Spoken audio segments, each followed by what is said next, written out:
Pemirsa, ratusan rumah warga di 3 desa Kecamatan Kayu Aro, Kabupaten Kerinci Jambi rusak diterjang angin puting beliung. Tengok tu mah. Tuh lah. Wih, yuk tengok mah. Ke atap itu mah. Iya. Innalillahi wa inna ilaihi raji'un. Ya Allah, lindungilah. Ya Allah. Angin puting beliung melanda wilayah 3 desa di Kecamatan Kayu Aro, Kabupaten Kerinci Jambi. Ya Allah. Astagfirullahaladzim. Atap rumah dan sejumlah benda lain berterbangan di udara akibat terjangan angin kencang. Ya Allah, ya Rabbi. Peristiwa ini terjadi saat hujan turun di wilayah Kayu Aro dan sekitarnya. Lokasi terparah terjadi di Desa Kersik Tuo, Batang Sangir, dan Desa Sagir. Ya Allah. Ya innalillahi. Ratusan bangunan rumah rusak parah, bahkan lapak pedagang di pasar tradisional Kersik Tuo porak-poranda karena terjangan angin kencang. Belum ada laporan resmi terkait jumlah kerugian ataupun korban jiwa. Warga berharap ada bantuan cepat dari pemerintah, terutama untuk pemulihan pasca bencana ini. Dari Kabupaten Kerinci Jambi, Kapior Gandhi, iNews melaporkan. Pemirsa, 1 orang siswa SD meninggal dunia, sementara sang guru luka-luka usai tertimpa dahan pohon patah di Bangkalan, Jawa Timur. Pohon, aduh potong so kena tanah. Ya Allah, anak SD. Sebuah dahan pohon terembesi patah menimpa sejumlah peserta jalan-jalan santai yang sedang beristirahat di halaman Pendopo Agung, Bangkalan, Jawa Timur. Akibat kecelakaan ini, seorang siswa dan guru SDN Demangan 1 luka-luka. Panitia dan warga mengevakuasi kedua korban ke RSUD Syarifah Ambami Rato Embu, Bangkalan dengan mobil pick-up dan diduga dahan pohon patah akibat dimakan usia. Di saat kita melakukan pengundian, ya, yang bersangkutan ini sama gurunya itu kan lagi mendengarkan istirahat, ya, di mana di pintu masuknya pendopo, ya, depan pos satpam, ya, depan pos satpam, ya, di daerah itu. Kemudian ada pohon jatuh. Usai menjalani perawatan, Yasinta Dewi, siswa kelas 5 SD akhirnya meninggal dunia karena patah di bagian leher. Pemirsa, di balik polemik pengibaran bendera Jolly Roger dari serial One Piece, ada berkah bagi para pelaku usaha konveksi. Jelang hari ulang tahun ke-80 RI, omset penjualan bendera bajak laut tersebut tembus hingga 300%.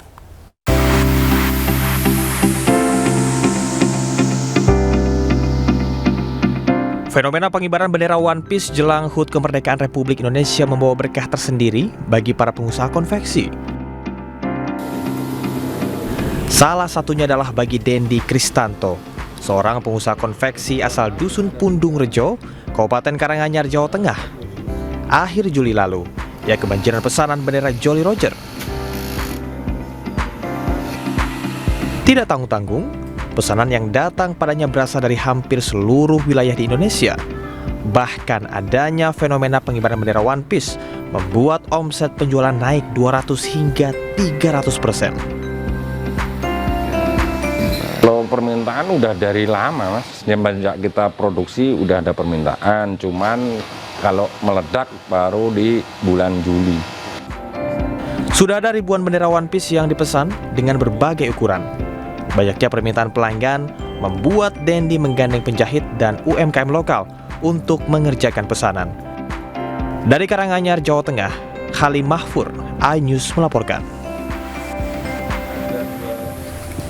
Jelang perayaan kemerdekaan RI muncul fenomena baru. Alih-alih mengibarkan bendera merah putih, warga justru mengibarkan bendera One Piece.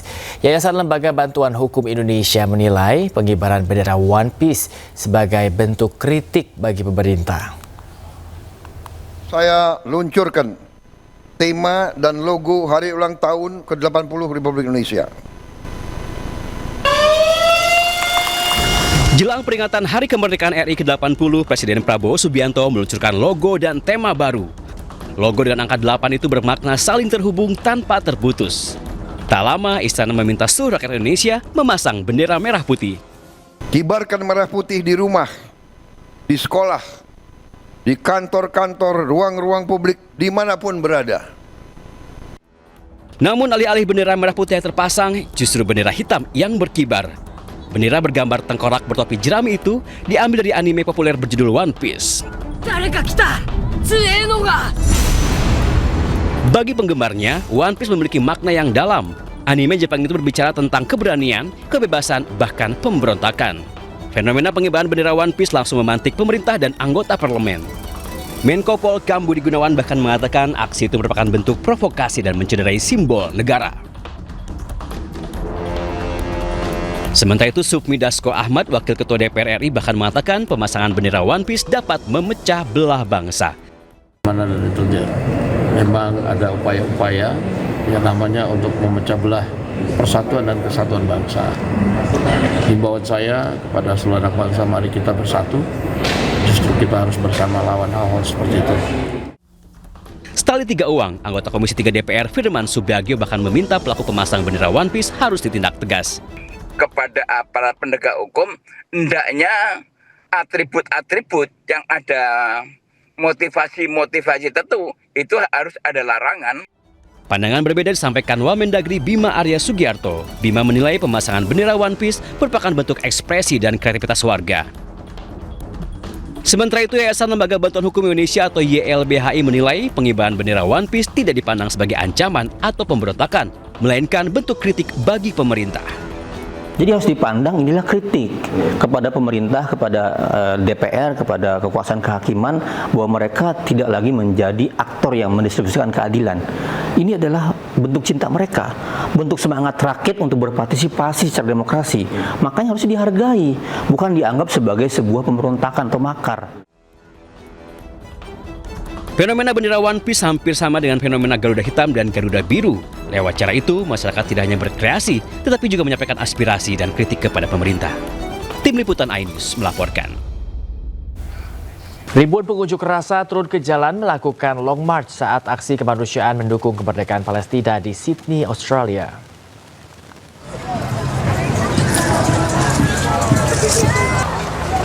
Lebih dari 300.000 orang menggelar aksi long march melintasi jembatan Sydney Harbour Minggu siang. Mereka menyerukan percepatan pengiriman bantuan kemanusiaan ke jalur Gaza yang saat ini diblokade Israel. Para aktivis juga mengecam Perdana Menteri Israel Benjamin Netanyahu. Demonstran juga membawa berbagai macam atribut pro-Palestina dan menabuh panci-panci yang menjadi simbol desakan mengakhiri kelaparan akut di Gaza. Sementara itu, pemirsa, pendiri WikiLeaks Julian Assange turut mengikuti long march saat aksi kemanusiaan mendukung Palestina di Sydney, Australia.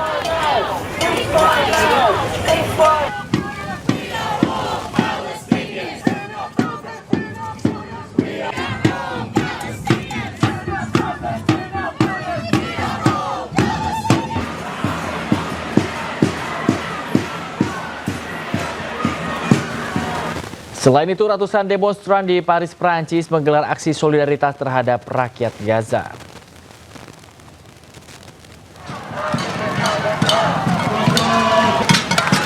Aksi bertema Stop Genosida ini diselenggarakan oleh aktivis Urgence Palestine.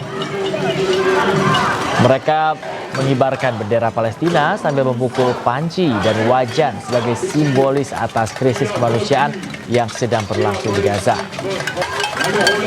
Para pengunjuk rasa juga mengkritik janji pemerintah Prancis yang akan mengakui negara Palestina merdeka sebagai tindakan berstandar ganda. Sebelumnya, Presiden Prancis Emmanuel Macron mengumumkan bahwa ia akan mengakui negara Palestina dan berencana untuk mengesahkan langkah tersebut di sidang umum PBB pada September mendatang.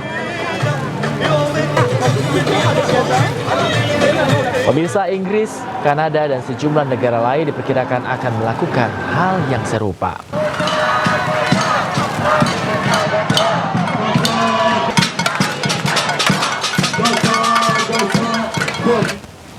Ratusan orang ikut serta dalam aksi unjuk rasa March for Gaza di Kuala Lumpur, Malaysia.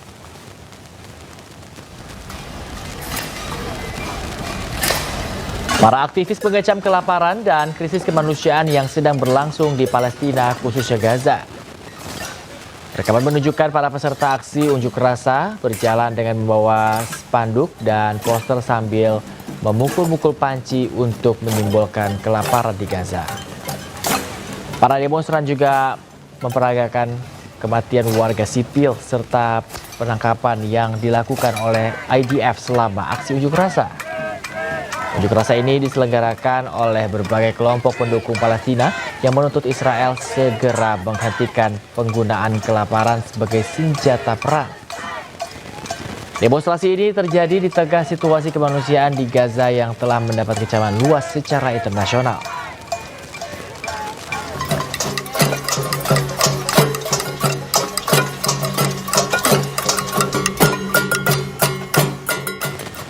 Ribuan pengunjuk rasa anti pemerintah bersama dengan keluarga para sandera berunjuk rasa di pusat kota Tel Aviv.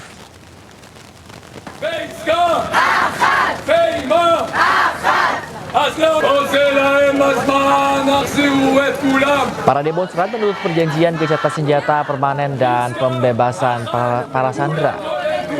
Aksi ini menyusul kunjungan utusan Amerika Serikat untuk Timur Tengah, Steve Witkoff, ke titik distribusi bantuan Amerika Serikat di jalur Gaza. Beberapa pengunjuk rasa menyatakan keraguan dan menyatakan bahwa kunjungan dari Witkoff tidak akan mengubah hasil atau mengakhiri konflik di Gaza.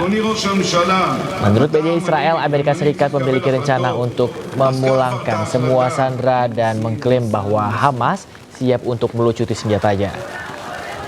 Namun Hamas membantah adanya niat untuk meletakkan senjata dan menegaskan bahwa kepemilikan senjata adalah hak nasional dan sah selama penjajahan masih berlangsung.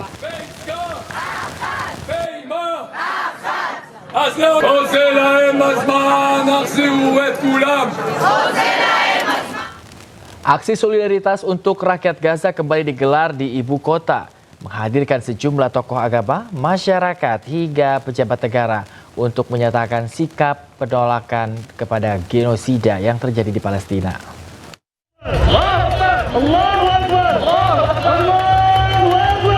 Menteri Kebudayaan Fadly Zon mengikuti aksi bela Palestina bertajuk Bersatu Padu Selamatkan Gaza yang digelar di lapangan Monas, Jakarta Pusat Minggu pagi.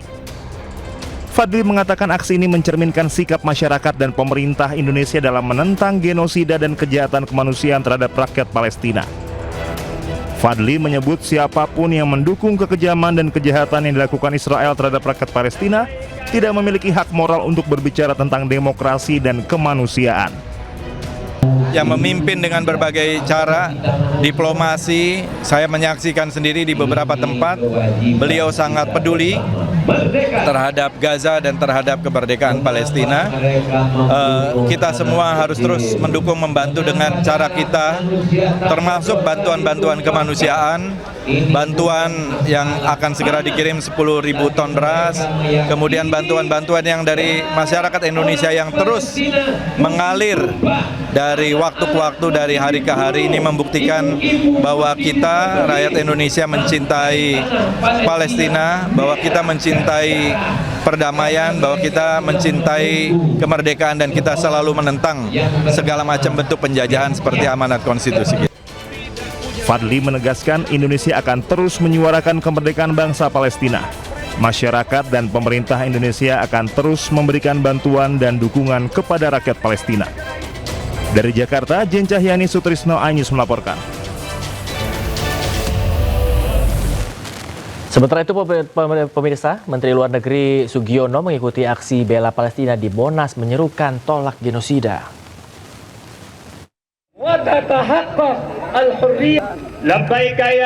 Menteri Luar Negeri Sugiono menghadiri aksi bela Palestina di Monas, Jakarta Pusat Minggu pagi. Dalam orasinya, Sugiono menyampaikan dukungan penuh Indonesia untuk Palestina. Ia pun mendesak penghentian genosida yang dilakukan Israel di Gaza. Tak hanya berorasi tolak genosida dan dukung Palestina, Menlu memastikan Indonesia akan mengirimkan bantuan makanan 10.000 ton beras dalam waktu dekat untuk Palestina. Bahwa bangsa Indonesia tidak mau penjajahan ada di atas dunia. Allahu Akbar. Oleh karena itu, dengan keterpanggilan yang sama, kita semua hadir di lapangan ini. Dan izinkan kami menyampaikan kepada Bapak dan Ibu sekalian, pemerintah Indonesia konsisten menentang genosida. Pemirsa, 4 orang dalam satu keluarga tewas dalam peristiwa kebakaran sebuah ruko di Pekanbaru Riau. Polisi masih menyelidiki penyebab pasti dari kebakaran tersebut. Ya Allah, api semakin membesar, ternyata ada terali di dalamnya. Kebakaran hebat melanda sebuah toko elektronik dan komputer di Jalan Tuanku Tambusai, Kecamatan Marpoyan Damai, Pekanbaru pada Minggu pagi. Kobaran api dan asap hitam pertama kali muncul di lantai 2 ruko. Banyaknya material elektronik yang mudah terbakar membuat api dengan cepat membesar dan menghanguskan seluruh bangunan toko berlantai 2. Pada saat terjadi kebakaran, 4 orang penghuni ruko tidak bisa terselamatkan karena api sudah terlihat membesar dan ruko dalam kondisi terkunci. Berdasarkan keterangan saksi di lokasi, api pertama kali terlihat di lantai 2 toko. Sebanyak 5 mobil damkar dari Kota Pekanbaru dikerahkan ke lokasi memadamkan api. Kebakaran baru bisa dipadamkan sekitar pukul 8 pagi. Keempat korban dibawa ke Rumah Sakit Bayangkara Pekanbaru untuk dilakukan otopsi. Saat ini polisi masih menyelidiki penyebab kebakaran tersebut. Dari Pekanbaru Riau, Indra Yose Rizal Anyus melaporkan. Sebuah mobil minibus yang melaju kencang hingga menabrak seorang warga yang sedang duduk di warung di Grogol Petamburan, Jakarta Barat. Akibat insiden tersebut, korban patah tulang.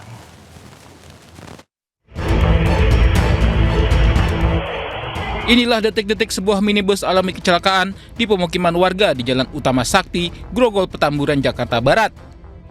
Minibus dalam keadaan pintu dan kap mesin terbuka melaju tak terkendali hingga menabrak seorang warga yang duduk di warung. Warga sekitar kemudian berupaya mengevakuasi korban yang terjepit kendaraan. Akibat kejadian ini, korban alami patah tulang pinggul dan kaki. Mobil juga menabrak warung dan pintu pagar rumah hingga ringsek. Insiden berawal saat pengemudi sedang memperbaiki mobilnya yang mogok. Namun saat sedang dinyalakan, mobil langsung tancap gas dan tak dapat dikendalikan. Teknologinya sih, ya tiba-tiba itu mobil jalan dengan kencangnya sendiri, ya tiba-tiba langsung nabrak yang ada di depannya gitu Pak. Itu mobil kondisi normal atau gimana Pak? Untuk kondisi mobil katanya sih mogok, awal mulanya mogok terus didorong kita masuk gigi, terus salah injak rem atau gas mungkin panik, ya nyelonong gitu. Nah kebetulan juga posisi tutup mesinnya itu terbuka gitu. Jadi pandangan dia mungkin jangan lihat tiba-tiba langsung nabrak aja, berhenti di tempat yang. Korban kini mendapatkan perawatan medis di rumah sakit. Dari Jakarta, Miftahul Gani, iNews melaporkan. Pemirsa, pesawat latih terjatuh di kawasan Ciampea, Bogor, Jawa Barat. 1 dari 2 penumpang meninggal dunia. Kemana tuh Kim? Nyombong lagi mak. Allahu Akbar. Detik-detik pesawat latih milik Federasi Aerosport Seluruh Indonesia atau FASI jatuh terekam ponsel kamera warga. Pesawat sejak di udara terlihat miring kemudian terjatuh di area pemakaman umum di Kampung Astana, Desa Benteng, Kecamatan Ciampea, Kabupaten Bogor, Jawa Barat. Peristiwa ini terjadi sekitar pukul 9 pagi.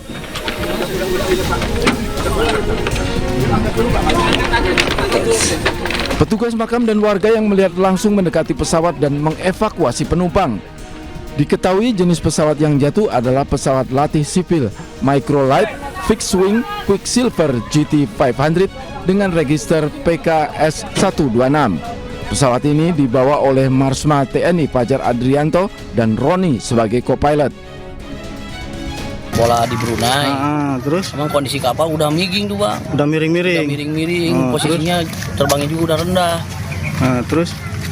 Dengar tadi ada berita kapal jatuh di Astan. Makanya saya langsung ke sini. Artinya nggak jauh dari lokasi yang nggak tadi miring-miring itu. Yang tadi. Cuman ini kan di Astana di Benteng. Pesawat dari mana ini Bang? Kurang apa katanya sih? Dari Atang Sanjaya. Atang Sanjaya sih katanya. Oh gitu. Lagi latihan apa gimana? Kalau info-info dari orang sih emang lagi berlatih katanya. Warga dan petugas yang tiba langsung dibawa ke Rumah Sakit Angkatan Udara Dr. Muhammad Hasan Toto. Tim Liputan iNews melaporkan. Pemirsa, Marsma TNI Fajar Andrianto gugur saat menerbangkan pesawat tempur F-16 di Bogor, Jawa Barat. Suasana duka pun menyelimuti rumah duka. Siapa yang mana? Dan seperti inilah pemirsa, suasana rumah duka mendiang Marsma TNI Fajar Andrianto pada malam hari. Terlihat para pelayat silih berganti berdatangan hingga tengah malam untuk memberikan penghormatan terakhir dan doa bagi mendiang dan keluarga. Karangan bunga dengan ucapan bela sungkawa terlihat berjejer di perkarangan rumah. Jajaran TNI AU hingga kerabat terlihat tiba di rumah duka yang berada di kompleks TNI AU di kawasan Pancoran, Jakarta Selatan. Dan pada hari ini kita kehilangan putra bangsa terbaik. Beliau dulu pernah berjasa, kalau tidak salah tahun 2003 ya, pernah menghalau pesawat dari Amerika ya, FA-18 Hornet di wilayah udara Semarang atau Bawean ya. Dan sampai detik ini beliau seorang perwira yang sangat mempunyai dedikasi kerja yang bagus, ya, disiplin dan selalu gembira. Ya, dimanapun selalu ketawa. Jenazah mendiang Marsma TNI Fajar Andrianto tiba di rumah duka pada Minggu sore. Isak tangis keluarga pecah saat menyambut jenazah mendiang Marsma TNI Fajar Andrianto yang tiba di kediamannya pada pukul 15.20 waktu Indonesia Barat. Diiringi doa dan suasana duka yang mendalam, peti berwarna putih yang membawa jenazah diturunkan menuju ke kediaman. Para pelayat yang tiba di rumah duka pun memberikan penghormatan terakhirnya kepada sosok yang dikenal memiliki integritas tinggi tersebut.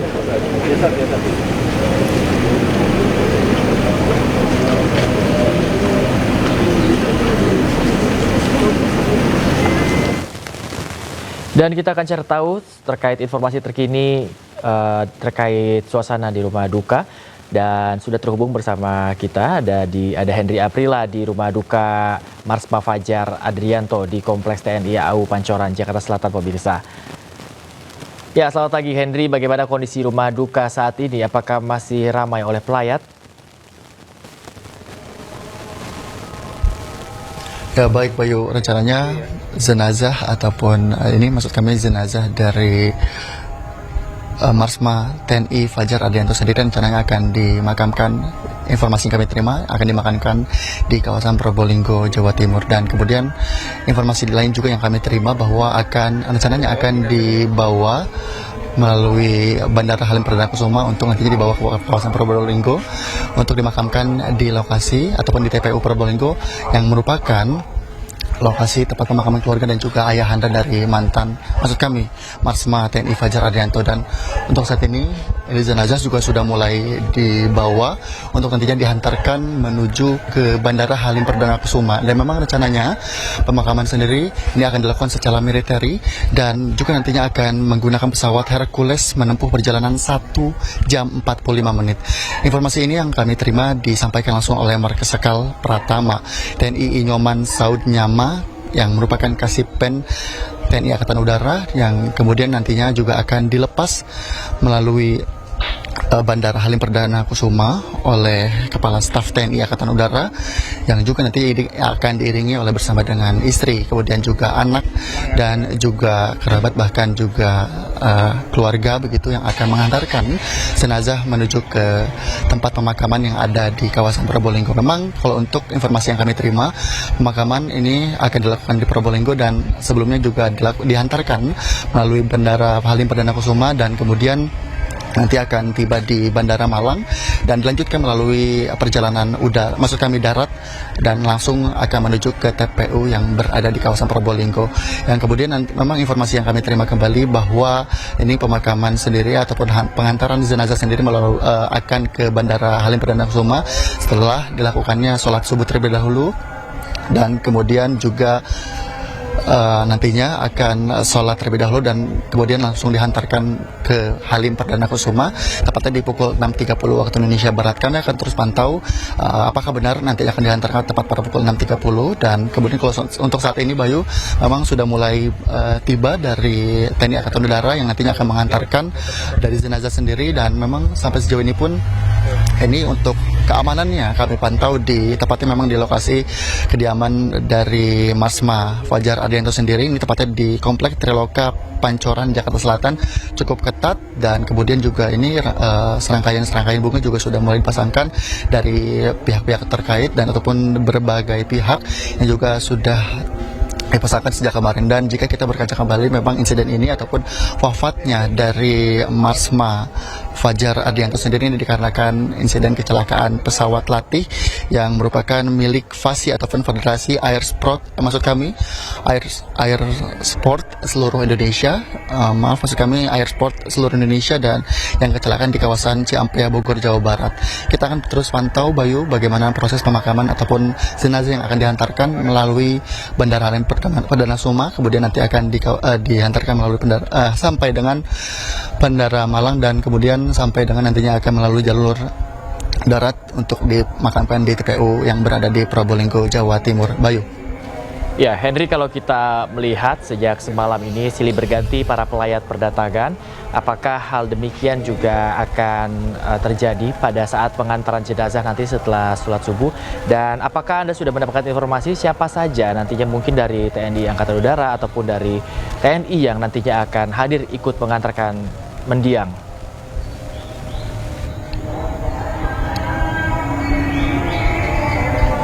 Bayu, sampai sejauh ini kami belum menerima informasi resmi siapa-siapa saja yang akan menghantarkan jenazah melalui Bandara Halim Perdana Kusuma. Namun informasi yang kami terima sebelumnya, ini tepatnya di hari Minggu 3 Agustus 2025 memang yang kemudian diantarkan oleh pihak keluarga, yang juga salah satunya adalah istri dan juga anak, dan kemudian pihak keluarga lainnya juga nantinya akan menghantarkan jenazah menuju ke Bandara Halim Perdana Kusuma, kemudian nanti akan ke Bandara Malang dan melanjutkan perjalanan melalui jalur darat menuju ke TPU yang berada di kawasan Probolinggo yang merupakan tempat pemakaman keluarga, dan juga memang informasi yang kami terima akan dimakamkan tepatnya di samping ataupun sebelah dari makam ayah almarhum dari Marsma Fajar Adianto sendiri. Bayu.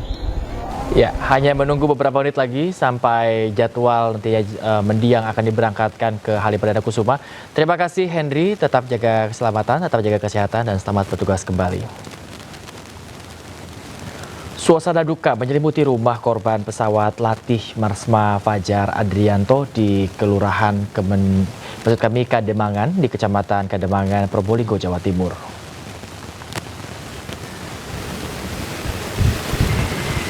Keluarga dan kerabat serta sejumlah anggota dari Kodim 0820 menggelar tahlilan untuk mendoakan almarhum. Korban Fajar Adianto akan dimakamkan berdekatan di makam almarhum sang ayah pada Senin pagi secara militer. Selain itu, masyarakat setempat menyiapkan pemakaman yang letaknya tidak jauh dari rumah duka. Pihak keluarga Probolinggo mengaku kaget saat mendapat kabar duka dari keluarga di Jakarta. Di mata keluarga, almarhum merupakan sosok bijaksana dan baik hati.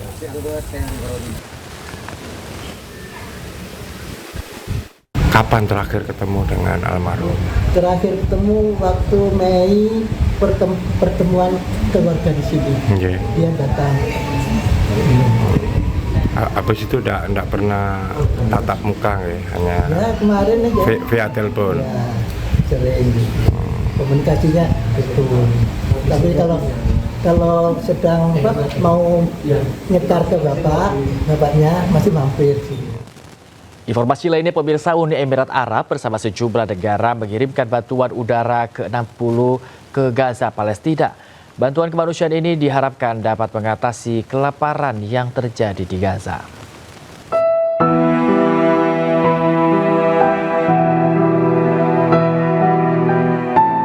Penurunan bantuan kemanusiaan ke Gaza yang ke-60 oleh Uni Emirat Arab pada hari Jumat disambut sukacita warga Gaza.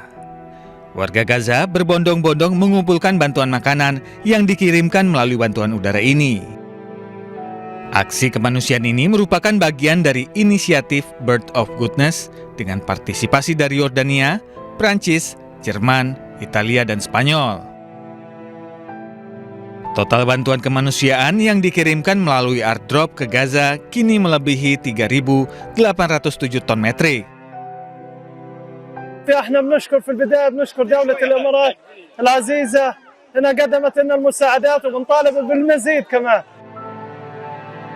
Pengiriman bantuan udara ini dilakukan sebagai bagian dari operasi Sifaros Night 3. Bekerja sama dengan WHO, Uni Emirat Arab juga mengerahkan 22 truk yang membawa pasokan medis ke Gaza.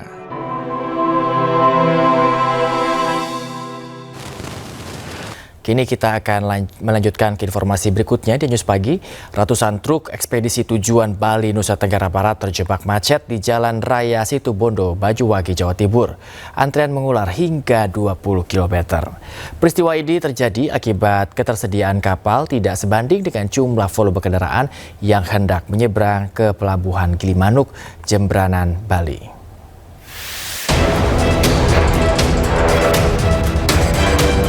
Ratusan truk ekspedisi tujuan Bali, Nusa Tenggara Barat terjebak macet di Jalan Raya Situbondo, Banyuwangi, Jawa Timur. Antrean mengular hingga 20 km. Penumpukan kendaraan truk ukuran besar tersebut dimulai dari area parkir Pelabuhan ASDP, Pelabuhan LCM, dan Pelabuhan Bulusan. Antrean ini terjadi akibat kedatangan kapal dari Pelabuhan Gilimanuk 5 jam sekali setiap jadwal. Hal tersebut terjadi karena ketersediaan kapal hanya sebanyak 9 armada untuk melayani bongkar muat di 5 dermaga. Sementara untuk mengurai kemacetan, kepolisian memprioritaskan kendaraan kecil terlebih dahulu untuk bisa melewati antrean.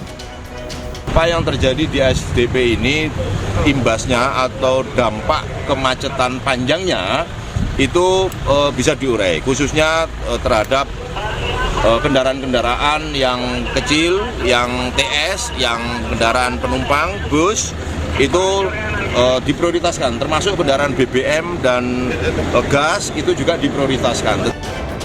Selain penumpukan kendaraan di area parkir pelabuhan, antrean truk besar juga terjadi hingga mengular di Jalan Raya Situbondo menuju Pelabuhan Penyeberangan Ketapang sejauh 2 km. Buka tutup jalur lalu lintas diterapkan kepolisian untuk mengurai kemacetan menuju Kabupaten Situbondo. Dari Banyuwangi, Jawa Timur, Eris Utomo Anyus melaporkan.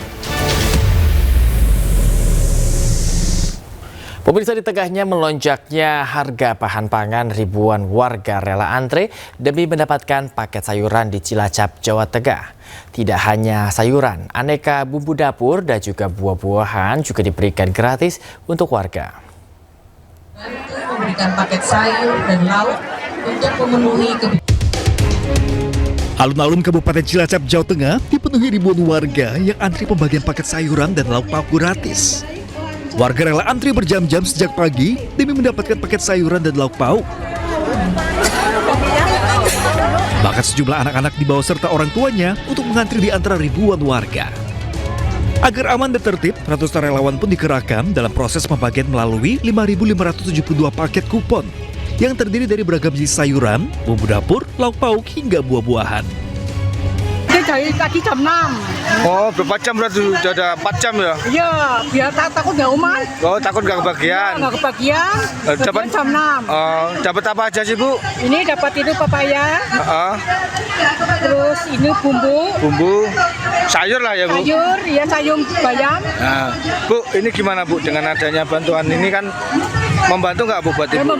Membantu orang yang nggak punya, Pak. Kenapa itu? Punya. Kenapa? Membantunya udah? Membantunya itu gajinya kan nggak beli sayuran.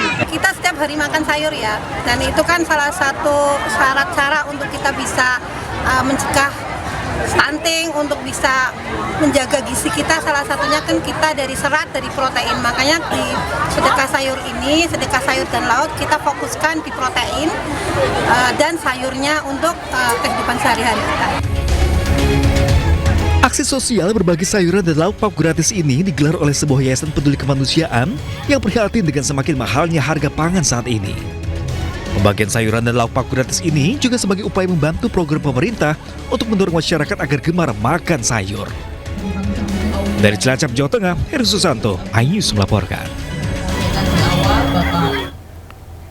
Pemirsa, kolaborasi pemerintah dan swasta terus diperkuat untuk mendukung ketahanan pangan dan program makan bergizi gratis di tanah air.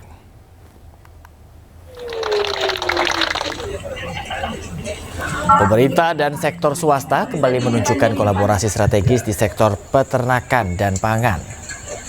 Sejumlah kerjasama dilakukan termasuk distribusi bibit sapi perah dan kambing perah, serta investasi antara lain Balai Besar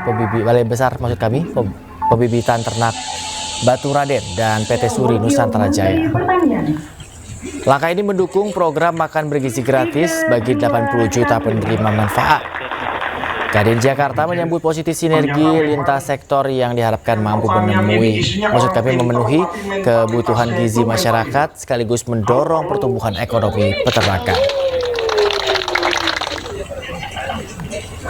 Bagaimana pemerintah saat ini punya program yang begitu baik, kemudian kami di swasta harus mensupport itu, dan ini semua infrastruktur yang sudah baik. Jadi nanti sapi perah yang tadi sudah ditandatangani, sapi perahnya akan kita datangkan, kemudian susunya untuk program MBG. Nah ini yang mudah-mudahan program Pentahelix ini akan berkesinambungan. Unit Reskrim Polsek Pulau Raja berhasil meringkus 2 orang tersangka pencurian bongkar rumah yang mengambil 3 unit ponsel dan 1 senapan angin seharga jutaan rupiah. Dan pemirsa, 1 tersangka menangis saat ditangkap dan berusaha kabur dengan sembunyi di plafon rumah.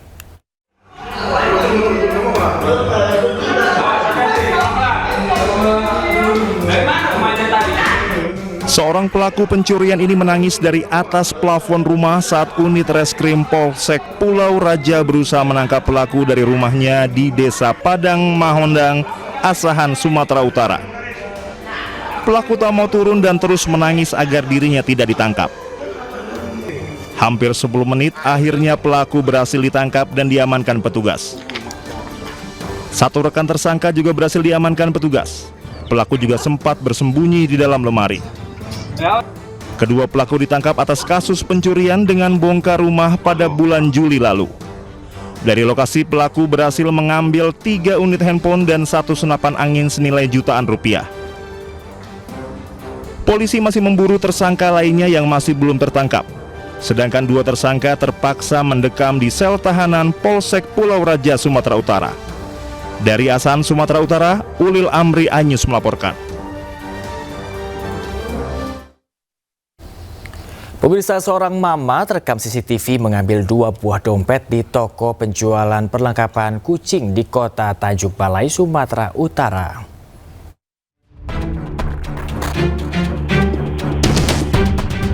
Seorang mak-mak terekam CCTV nekat mencuri dompet siang hari di dalam toko perlengkapan kucing di Jalan Mawar Idris, Kota Tanjung Balai, Sumatera Utara. Dalam rekaman CCTV, seolah sudah mengintai situasi sebelumnya.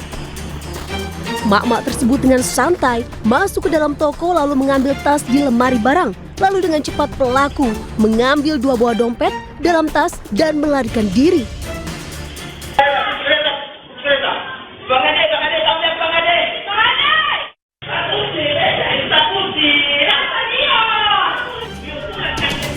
Korban Lisa menyadari dompetnya hilang setelah sang anak melaporkan bahwa ada yang masuk ke dalam toko dan mengambil dompet.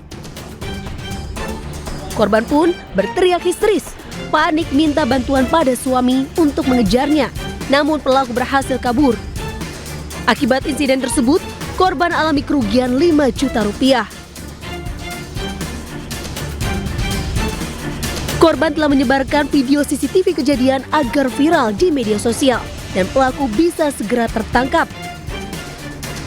Hingga kini, korban belum melaporkan ke polisi. Dari Tanjung Balai, Sumatera Utara, Ulil Amri melaporkan. Modus pura-pura tanya alamat, pelaku pencurian gasak 2 motor warga di Kota Bekasi, Jawa Barat.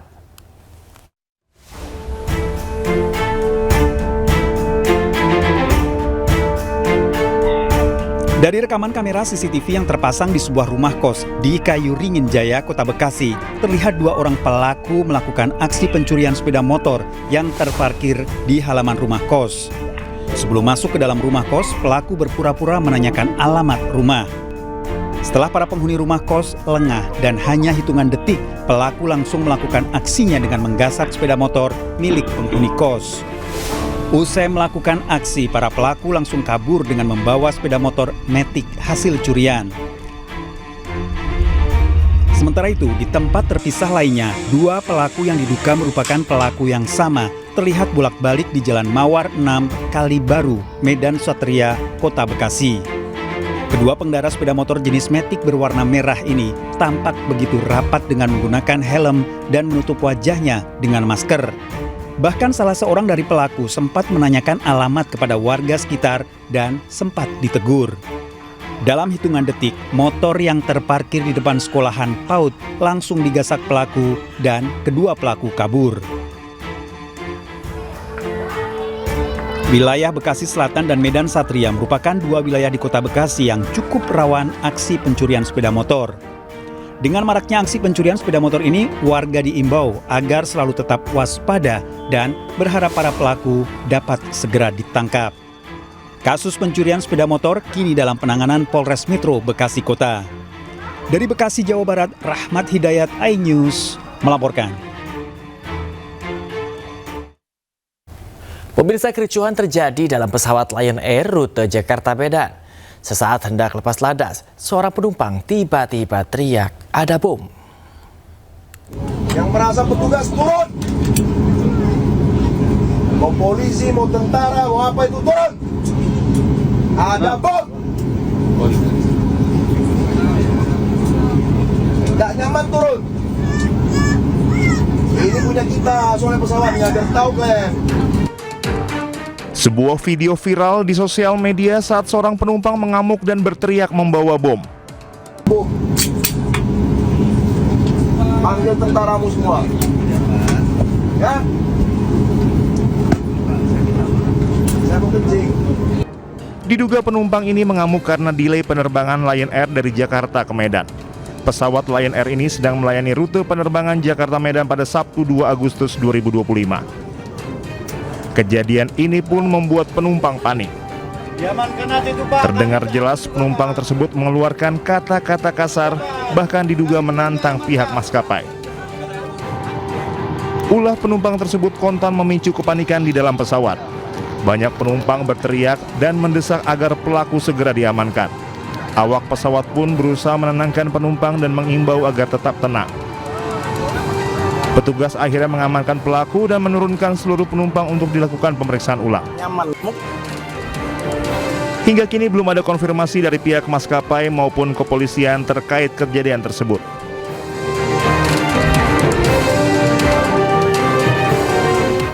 Pelajar sekolah menengah kejuruan di Tanjung Priok, Jakarta Utara menjadi korban penyiraman air keras. Penyiraman air keras dilakukan oleh sekelompok pelajar SMK dari sekolah lain.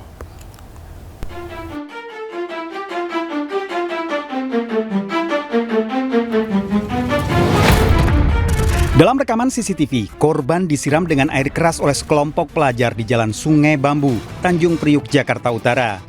Korban, pelajar SMK, mengalami luka bakar di bagian wajah hingga leher. Akibat luka serius yang diderita, korban dilarikan ke Rumah Sakit Cipto Mangunkusumo, Jakarta Pusat untuk mendapatkan perawatan. Polisi telah menangkap para pelajar termasuk sang eksekutor penyiraman. Selain pelaku, polisi juga menyita 2 kendaraan roda 2 yang digunakan saat peristiwa penyiraman. Dari hasil pemeriksaan, air keras yang digunakan untuk menyiram korban sengaja telah dipersiapkan oleh para pelaku. Para pelaku berencana melakukan tawuran dan mencari pelajar sebagai target serangan secara acak. Papasan dengan korban yang sedang tidak pada saat itu. Spontan, pelaku-pelaku ini memegang kendaraan korban, kemudian setelah terjatuh, kemudian si pelaku langsung menggunakan air keras. Saat ini polisi masih memeriksa secara intensif para pelaku, lantaran pelaku masih di bawah umur.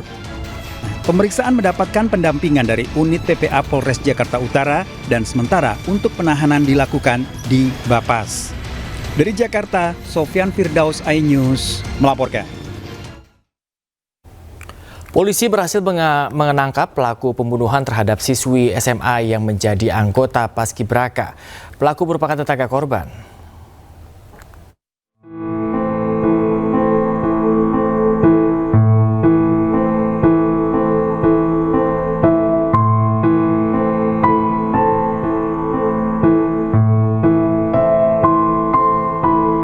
Anggota Paskibra, Jabatan Kasar.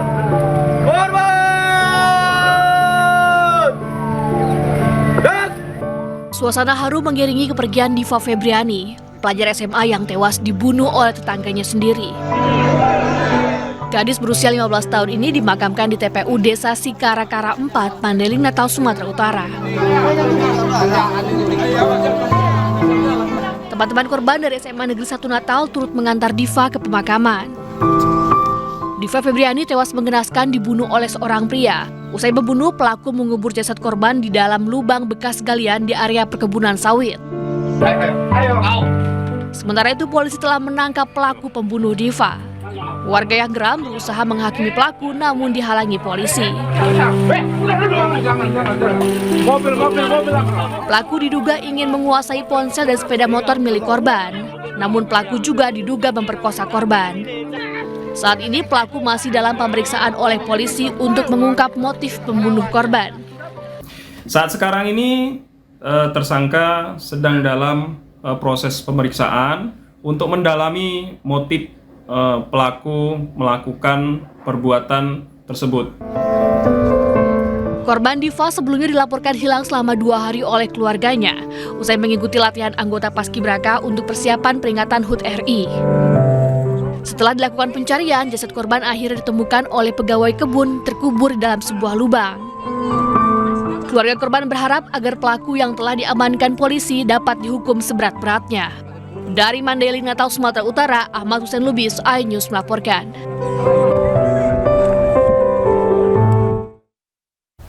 Pemirsa, seorang pemuda pengangguran diamankan karyawan minimarket usai kepergok mencuri coklat dan minuman kotak ukuran 1 liter di sebuah minimarket. Polisi yang tiba di TKP langsung mengamankan pelaku beserta barang bukti ke kantor polisi.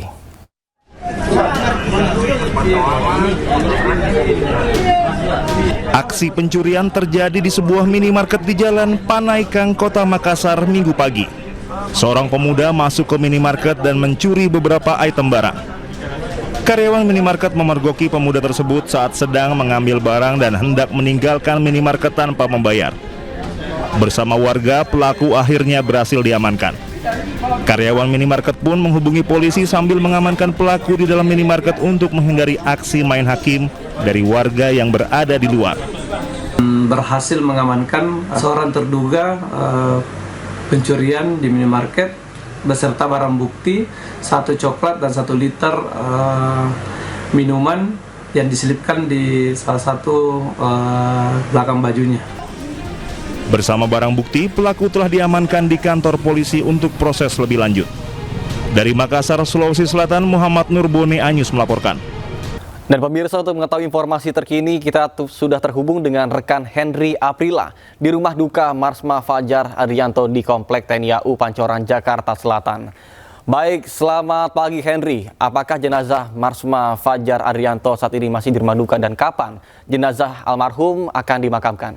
Silakan. Ya, baik, kalau untuk di pagi hari ini, tepatnya di kediaman ataupun rumah duka dari Marsma TNI Fajar Ardianto sendiri, memang tadi baru saja kami lihat jadi sudah disemayangkan, kemudian juga dilakukan sholat subuh terlebih dahulu dan kemudian langsung dilanjutkan untuk melangsungkan perjalanannya untuk nantinya melalui Bandara Halim Perdana Kusuma dan akan melanjutkan perjalanan menuju ke Bandara Halim, maksud kami ke Malang, dan melanjutkan perjalanan melalui jalur darat untuk dimakamkan. Informasi yang kami terima akan dilakukan di kawasan Kademangan, Purbalinggo, Jawa Timur. Adapun yang memang informasi kami dapatkan kembali bahwa sudah disampaikan bahwa nantinya untuk keberangkatan dari Bandara Halim Perdana Kusuma ini akan dilakukan tepat pada pukul 6.30 waktu Indonesia Barat.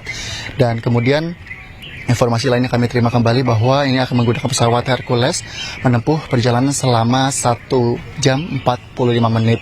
Dan kemudian ini disampaikan langsung ataupun resmi melalui maksud kami dari Marsikal Pratama TNI I Nyoman Saudnyama yang merupakan Kadispen Angkatan Udara. Dan kemudian kami lihat pun tadi untuk jenazah sudah dibawa ke Bandara Halim Perdana Kusuma bersama dengan istri dan juga anak dan juga bersama dengan keluarga untuk menghantarkan langsung menggunakan pesawat Hercules yang akan berangkat melalui landasan udara Halim Perdana Kusuma. Adapun juga dalam hal ini nantinya pada pelepasan untuk keberangkatan dari bandara landasan udara Halim Perdana Kusuma akan dilepas oleh Kepala Staf TNI Angkatan Udara yang langsung melepas jenazah untuk nantinya akan dibawa ke Malang terlebih dahulu dan kemudian melanjutkan perjalanan untuk dimakamkan di kawasan Kademangan, Purbalingga, Jawa Timur. Tentu untuk di lokasi saat ini kami berada, yakni di rumah duka sudah mulai dirapikan. Memang pihak keluarga pun sudah meninggalkan kediaman untuk melakukan pemakaman di kawasan Purbalingga. Nata. Mungkin bisa diinformasikan siapa saja mungkin dari pejabat-pejabat TNI AU yang hadir untuk persiapan pelepasan dari rumah menuju ke Halim atau baik dari Halim nanti disambut di bandara yang akan dituju, Henry.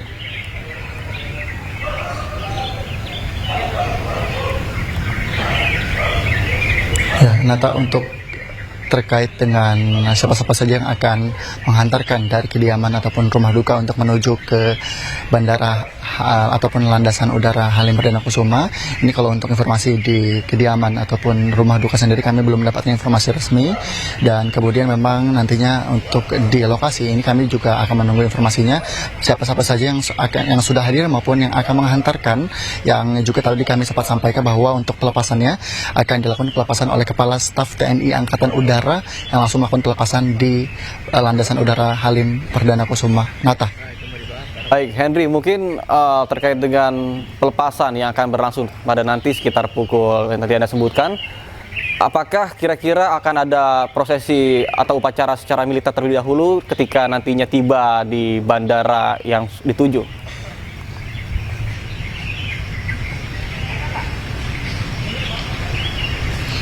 Nata, informasi yang kami terima sebelumnya tepatnya di hari Minggu 3 Agustus 2025 disampaikan bahwa untuk prosesi pemakaman sendiri ini akan dilakukan secara militer, yang mengingat untuk pemakaman yang ada di kawasan yang maksud kami di kawasan Probolinggo, Jawa Timur sendiri ini merupakan pemakaman keluarga yang juga ini informasi yang kami terima kembali merupakan pemakaman keluarga yang juga nanti akan dimakamkan tepatnya di samping makam dari ayah dari Marsma TNI Fajar Ardianto sendiri. Dan kemudian memang untuk di Bandara Halim Perdana Kusuma ini juga akan dilakukan pelepasan secara militer yang juga nantinya akan dilakukan pelepasan oleh Kepala Staf TNI Angkatan Udara. Namun untuk nantinya di kawasan ataupun di landasan udara Malang sendiri ini juga nantinya akan disambut dan kemudian dihantarkan melalui jalur darat untuk nantinya akan menuju ke tempat pemakaman di kawasan Probolinggo, Jawa Timur. Nata. Baik, terima kasih Henry Aprila melaporkan langsung dari rumah duka. Terima kasih atas laporannya, selamat bertugas kembali dan salam sehat. Pemirsa, Marsma Fajar Adrianto merupakan sosok berprestasi selama berkarir di TNI Angkatan Udara. Marsma Fajar dikenal sebagai penerbang pesawat tempur dan menjadi Kadispen AU pada tahun 2023.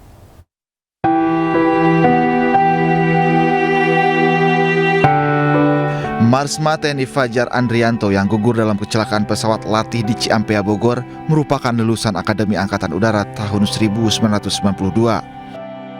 Marsma Fajar merupakan penerbang pesawat tempur F-16 Fighting Falcon dengan call sign Red Wolf di Skadron Udara 3 Lanut Iswahyudi. Almarhum juga sempat menduduki jabatan Pabandia Ops SOEPS Kohanudnas, Komandan Pangkalan TNI AU Lanut Manuhua 2017 dan Kadispen TNI AU 2019 hingga 2020. Sementara pada tahun 2023 menjadi Dan Lanut Halim Perdana Kusuma. Selama hidupnya, Marsma Fajar terlibat dalam peristiwa penting. Salah satunya peristiwa udara dengan pesawat Angkatan Laut Amerika Serikat di Langit Bawean 2003. Selama menjadi Kadispen AU, Marsma TNI Fajar Andrianto selalu memberikan informasi terdepan terkait pemberian informasi instansinya.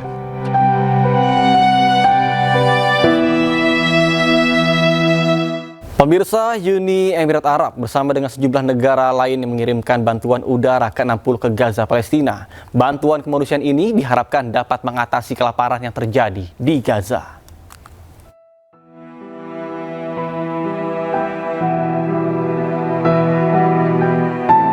Penurunan bantuan kemanusiaan ke Gaza yang ke-60 oleh Uni Emirat Arab pada hari Jumat disambut sukacita warga Gaza.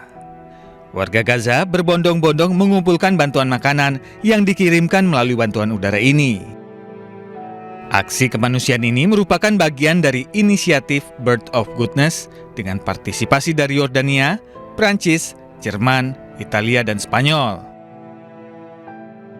Total bantuan kemanusiaan yang dikirimkan melalui airdrop ke Gaza kini melebihi 3.807 ton metrik.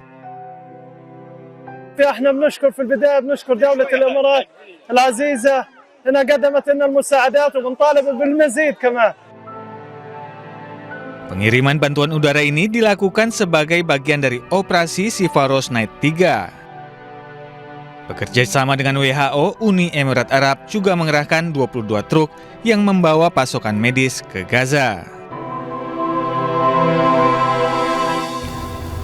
PBB dan Bulan Sabit Merah Palestina mengirimkan truk bantuan kemanusiaan ke Gaza melalui perbatasan Rafah yang dikuasai Mesir. Menurut Bulan Sabit Merah Mesir, konvoi truk bantuan terdiri dari 5.000 ton makanan, obat-obatan, peralatan medis, dan produk kebersihan. Selain itu, truk bantuan Zat El Eza ini juga membawa 107 ton bahan bakar untuk masyarakat Gaza. Ratusan ribu liter bahan bakar ini diperlukan untuk memasok listrik ke fasilitas-fasilitas penting seperti rumah sakit dan fasilitas pendidikan. Sebelumnya, tentara Israel juga mengumumkan jeda taktis dalam operasi militer di berbagai lokasi di Gaza, Palestina.